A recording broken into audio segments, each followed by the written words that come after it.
एकदम अल्छी हो नि यहाँको धेरै मेहनती रहेछ यहाँको हेर्नु न मेहनत कति सफा अनि वर्षको 12-15 लाख थाप्छ यहाँको मान्छेले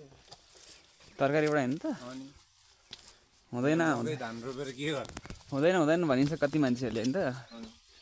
गर्दा त हुँदो रहेछ नि त हैन हजुर नगर्दै बाली हो नि त यो अन्त अब यो काउलीको बोट होला है काउली बिरुवा